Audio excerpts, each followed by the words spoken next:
A wee story. I was sharing my experience of evangelizing with another legionary at our meeting today. She recounted how a conversation had gone with a Protestant friend who accused her, as a Catholic, of praying to Mary. She had retorted that we didn't pray to Mary, but rather she asked Mary to pray for her. My response was that I thought it unwise to contradict the observation of the Protestant, which was in fact correct.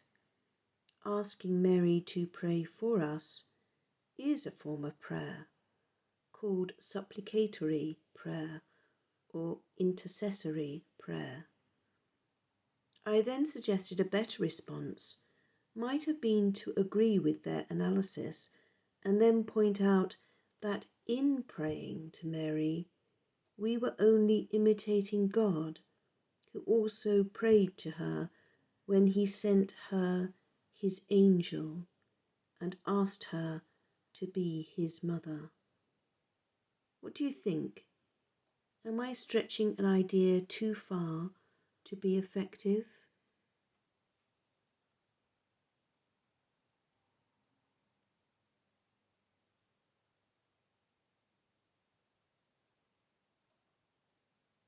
Samuel thinks I am. Jane, I understand what you're saying, but feel you have indeed overreached. It is impossible for God to pray to Mary.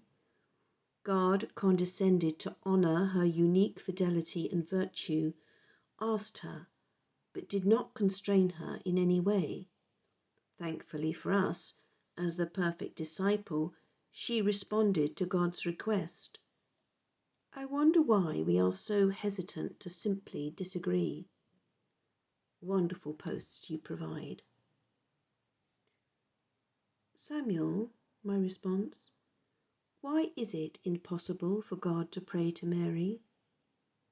I'm afraid my mind cannot hold the idea that God condescends to do anything, as though he considers himself superior to his creature. His humility is so great, his love so expansive, his passion so self-restraining, that he would deface himself before doing anything to overcome Mary's resistance, hesitancy, uncertainty. She is completely free. She magnifies him. Yes, we'll have to simply disagree. His request is a prayer, in my mind, a completely humble request for a favour that he desires with all his heart. Samuel goes on to say, from a philosophical standpoint, it can be argued that it is not logically possible for God, who is believed to be the creator and source of a thing, to pray to Mary or any other creation. Here are a few reasons why. 1.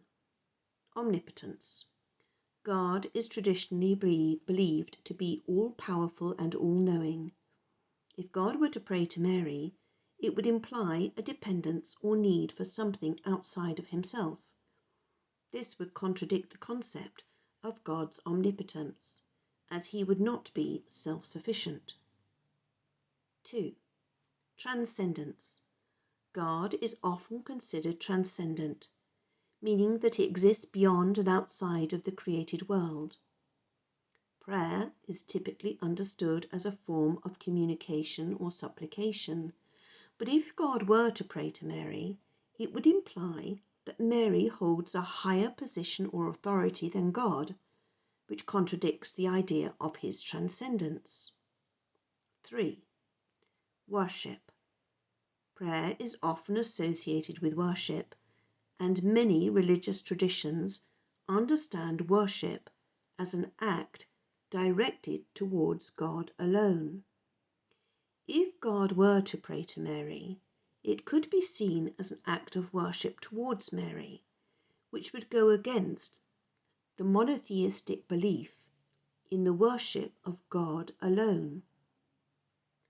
It's important to note that these arguments are based on philosophical reasoning and may not necessarily apply to all religious beliefs or interpretations. Different religious traditions have different understandings of prayer and the relationship between God and creation. My response. Samuel. 1. He is self-sufficient being of himself, but in relation to the other, to his creature Mary, he is an act of love. This act is an offering on its part. Love to be given is dependent on reception, if it is to remain true to its nature. In this instance, love's dependence does not contradict God's omnipotence, but rather magnifies it from every perspective. He is omnipotent in both positive and negative perspectives, which is why, in her nothingness, God is magnified in Mary. She is not outside of him, thus there is no contradiction. God's transcendence too. God's transcendence doesn't separate him from the created order. It just suggests that he is more than the created order. Service of the created order from a position of transcendence implies not a reversal of position or authority, creator with created, but rather an elevation of the created order, again magnifying the expansive nature of God's transcendent love, which is not confined. 3. Prayer is associated with worship, but not confined to it.